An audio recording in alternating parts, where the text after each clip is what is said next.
Enjoy your new home. My mother-in-law's voice dripped with satisfaction through my hospital room foam.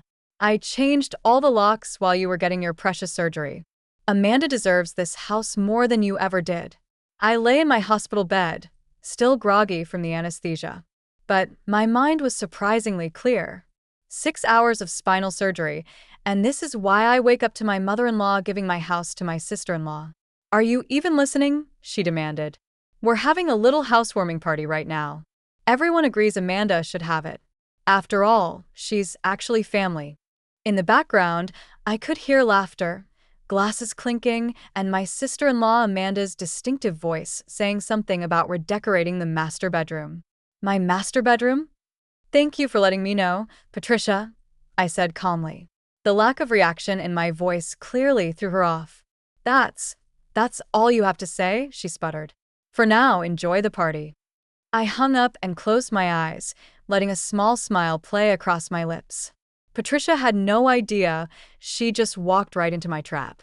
My name is Elizabeth Cooper, and at 34, I spent the last 3 years watching my mother-in-law Patricia systematically try to push me out of the family. When my husband Michael died in a car accident 2 years ago, she became convinced that I had no right to keep the house. He and I had shared the fact that I'd helped pay for it, renovated it, and turned it into a home meant nothing to her.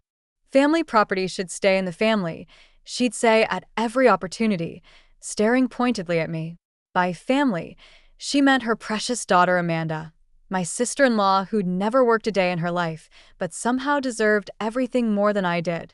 The worse my back problems got, a deteriorating disc condition that finally required surgery, the more Patricia circled like a vulture. She'd bring Amanda to family dinners, have her help with my housework when the pain was too bad, all while making it clear that Amanda could handle the house better. But Patricia made one crucial mistake. She thought my quiet acceptance of her behavior meant I was weak.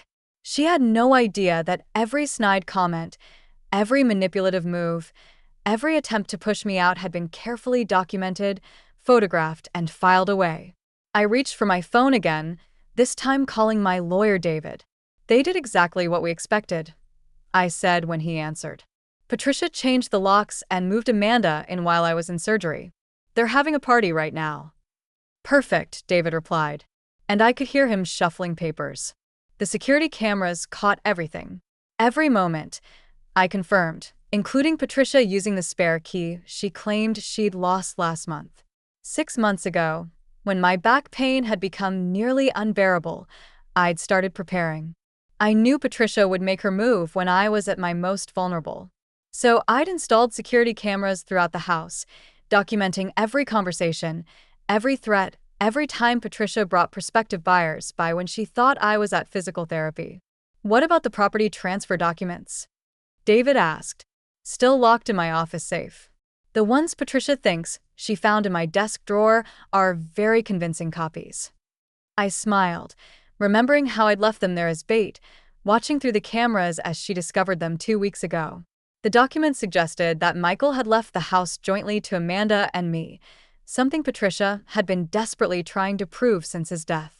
She'd been so excited by her discovery that she never bothered to verify their authenticity. Your mother-in-law is in for quite a surprise, David said. The real documents, plus the footage of her breaking in and attempting to transfer property under false pretenses.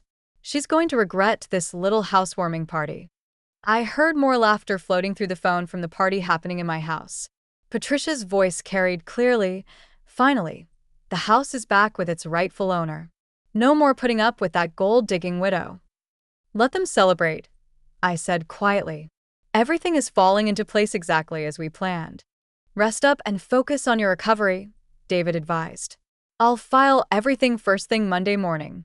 Do you want me to send the cease and desist letter to the house or Patricia's address?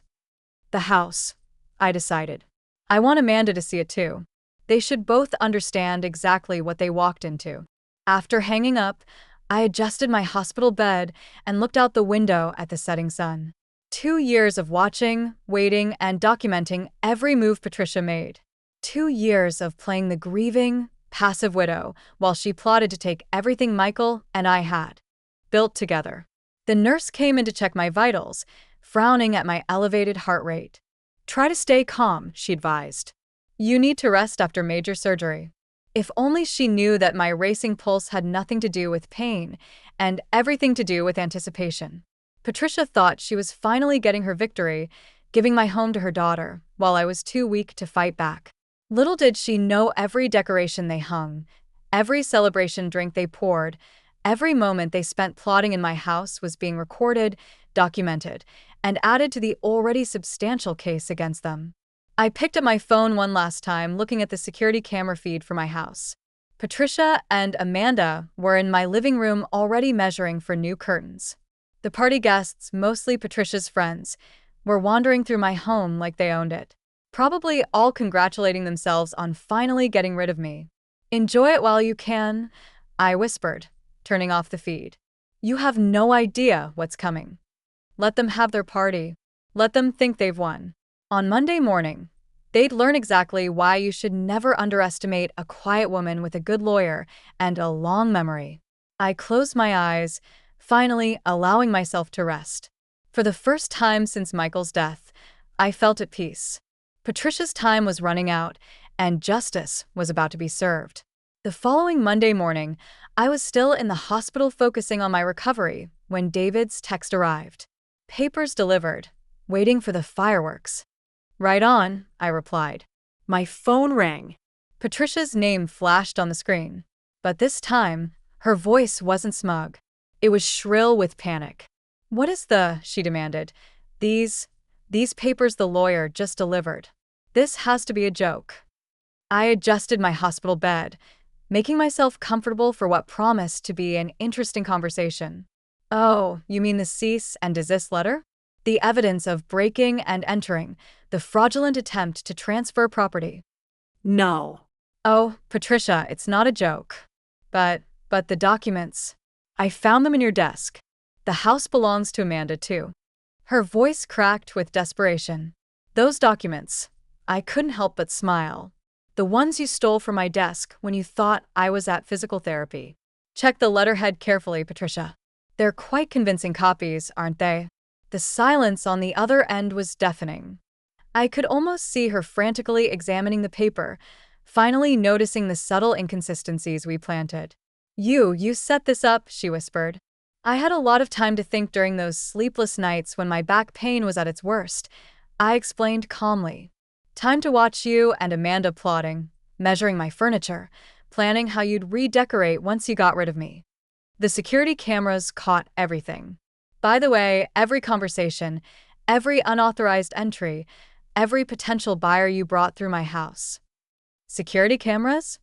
Her voice rose an octave. What security cameras? The ones I installed 6 months ago. They're very discreet. I'm not surprised you didn't notice them. The footage is quite compelling, especially the part where you used that spare key you claimed you'd lost. Through the phone, I heard Amanda in the background. Her voice panicked. Mom, there's someone at the door with more papers. That would be the formal eviction notice, I said. You have 48 hours to vacate my property and return my keys. All copies of them. You can't do this, Patricia sputtered. We've already moved Amanda's things in. We had a party. Yes, I know about the party. I have that on camera too, including your lovely speech about the gold-digging widow finally being gone. The judge will find that particularly interesting. The sound of papers rustling came through the phone, followed by Amanda's increasingly hysterical voice. Mom, these papers, they're talking about criminal charges, breaking and entering, attempted property theft, harassment. David warned me not to tell you this. I continued.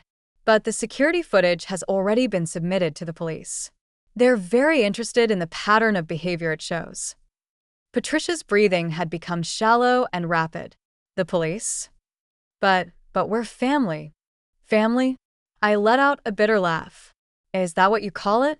Since Michael died, you've tried to drive me out of my own home, spread rumors about me in the community, and attempted to steal my property. That's not family, Patricia. That's criminal behavior. I'll tell everyone what you've done, she threatened, but her voice wavered. How you set us up, trapped us. Go ahead, I replied calmly. Show them the footage. Let them watch you breaking into my house, mocking me while I was in surgery, celebrating, taking advantage of someone who is physically vulnerable. I'm sure they'll be very sympathetic. Amanda's voice came through again, closer this time. Mom, we need to leave now. These papers say if we're not out in 48 hours, they'll press criminal charges. Listen to your daughter, Patricia, I advised. Pack your things and go. The security cameras are still running, and every minute you spend in my house is more evidence against you. This isn't over, Patricia hissed, but the fear in her voice was evident. Actually, it is. Oh, and Patricia, the rose bushes you dug up yesterday to make room for Amanda's new garden, the ones Michael and I planted on our first anniversary, add destruction of property to the list of charges. David will be in touch with a full bill for damages. I hung up, letting out a long breath. Through my hospital room window, I could see the morning sun shining brightly. Somewhere across town, Patricia and Amanda were facing the consequences of their actions, finally understanding that their perfect plan had backfired spectacularly. My phone buzzed again, a text from my next-door neighbor. Moving trucks just pulled up. Your MIL and Sil are throwing things into boxes like the house is on fire. Whatever you did, it worked. I smiled, sending back a quick thank you. Mary had been my eyes and ears throughout this ordeal, one of the few people who'd seen through Patricia's manipulations from the start. The physical therapist arrived for my morning session, finding me in better spirits than she'd seen in months. You're glowing today, she observed. Good news. Just as being served, I replied, ready to begin my exercises. For the first time since my surgery, the future looked bright and properly aligned, just like my healing spine. 2 weeks after my surgery, I finally returned home. The house was eerily quiet. No more sounds of Amanda's constant chatter or Patricia's critical comments about my decorating choices. The moving trucks had taken everything they brought in during their brief occupation, leaving only a few scuff marks on my hardwood floors as evidence of their attempted takeover. My neighbor Mary helped me settle back in, making sure I was comfortable as I continued my recovery. You should have seen them leave, she said, bringing me a cup of tea. Patricia was crying about how ungrateful you were, but she couldn't get out fast enough once those police cars showed up to supervise the eviction. I sat in my favorite armchair, the one Amanda had planned to throw out because it didn't match her vision, and smiled. Did they take everything they brought? Every last piece. Mary confirmed, though Patricia made quite a scene about the garden. She actually tried to dig up the new plants they put in, but the police, I told her to leave everything as it was. The doorbell rang, and David walked in carrying a thick folder. Good to see you up and about, he said, settling into the chair opposite me. I have updates. How bad is it for them? I asked, though I already had a good idea. They're facing multiple charges, he replied, opening the folder. Breaking and entering, attempted property theft, harassment. The security footage was damning, especially combined with the documented history of their behavior since Michael's death. The DA is particularly interested in the pattern of taking advantage of someone with a medical condition. I nodded, thinking about all the times Patricia had used my back pain against me, positioning Amanda as the healthy alternative who could properly manage the house. There's more, David continued. Several of Patricia's friends who attended that housewarming party have come forward. Apparently, she'd been bragging about her plan to take advantage of your surgery to seize the house. They're willing to testify. And Amanda? Facing lesser charges, but she's not getting off easy. Her text messages to Patricia, which we recovered, show she was a willing participant in the scheme. She's already offered to pay for the damage to your garden as part of a plea deal. I looked out at the backyard where Michael's and my rose bushes had been carelessly uprooted. It was never about the garden, I said quietly. It was about respect, about honoring Michael's memory and the life we built here. David nodded understandingly.